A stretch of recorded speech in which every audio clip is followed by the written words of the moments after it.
आमाको मुख हेर्ने दिन।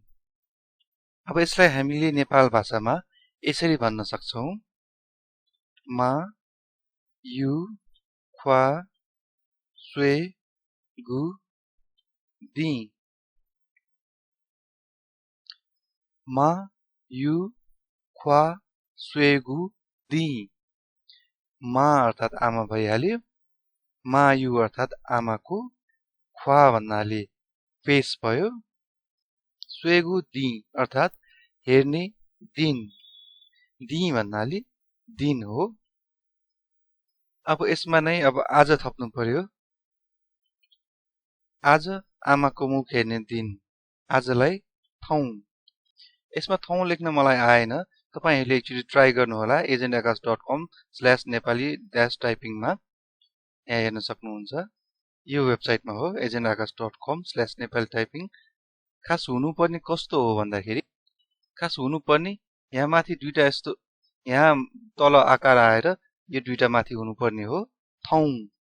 थौं हुनुपर्ने थै उ भएछ। यो कसरी मिलाउने एकचोटी ट्राई गर्नु होला। कसैलाई आउँछ भने कमेन्ट गरिदिनु होला। यो वेबसाइटमा कमेन्ट गरिदिनु भए पनि हुन्छ, मुनिपट्टि कमेन्ट सेक्सन रहेछ त्यहाँ कमेन्ट गरिदिनु भए पनि हुन्छ, अथवा यो भिडियोमा कमेन्ट गरिदिनु भए पनि हुन्छ। त्यस्तै अब आजको सट्टा आज फ्राइडे भयो, भोलि छ आमाको मुख हेर्ने दिन। अब भोलि भन्नु पर्यो भने कने कने। भोलि आमाको मुख हेर्ने दिन कने मा यु ख्वा स्वे गु दि। त्यस्तै गरी भोलि आमाको मुख हेर्ने दिन होइन भन्नु पर्यो भने होइन थप्नु पर्यो भने यहाँ हामीले मखुला कने मा यु ख्वा स्वे गु दि मखुला। त्यस्तै अर्को मेरी आमा मलाई सारै मन पर्छ। अब यसलाई हामी नेपाल भाषामा यसरी भन्न सक्छौं जिमी मा जिता सिक्क य। जिमी मा जिता सिक्क य। अब अलि फास्ट भन्छु नेचुरल टोन आउने गरी जिमी मा जिता सिक्क य।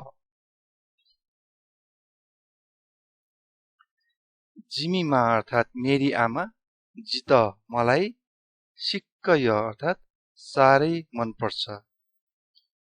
सिक्क भन्नाले अब सारै, मन पर्छ भन्नाले य। तपाईलाई नेपाल भाषा त्यति आउँदैन भनेदेखि तपाईले यसरी लेखेर तपाईको आफ्नो आमालाई फेसबुकतिर अथवा मोबाइलमा एसएमएस गरेर पठाइदिनु भयो भने एउटा सरप्राइज हुनेछ। अर्को जित यमह जिमी मा। जित यमह जिमी मा। अब गेस गर्नुस् त मैले यो के भनेको होला। यो भनेको मलाई मन पर्ने मेरी आमा। मलाई मन पर्ने मेरी आमा भन्न खोजेको हो। यो जिता भएछ, जित मात्र हो यो। जित यमह जिमी मा। तपाईले आमालाई के भन्नुहुन्छ कमेन्ट गर्नु होला। आमा भन्नुहुन्छ अथवा मम भन्नुहुन्छ अथवा मा भन्नुहुन्छ। मेरो एकजना मिल्ने साथीले आमा बुवालाई अब आमा बुवाको नामले नै बोलाउने गर्छ। पहिले बच्चादेखि नै त्यसरी बोलाएकोले पछिसम्म पनि त्यसरी नै बोलाउने गर्छ। तपाईहरुले पनि के भन्नुहुन्छ त्यो कमेन्ट गर्नु होला। धेरै जनाले अब के भन्नुहुन्छ, मम भन्नुहुन्छ कि ड्याड भन्नुहुन्छ कि के भन्नुहुन्छ हेरौं कमेन्टमा।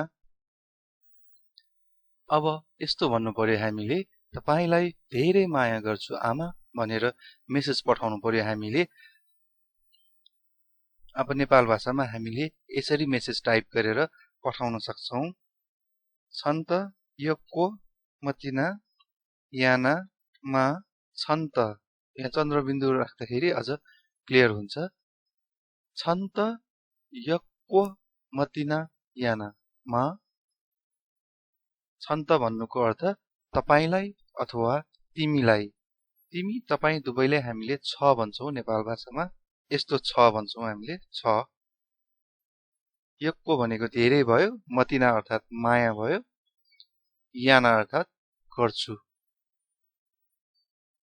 अब अर्को सेन्टेन्स यस्तो, तपाई संसारमा सबैभन्दा राम्रो आमा हुनुहुन्छ।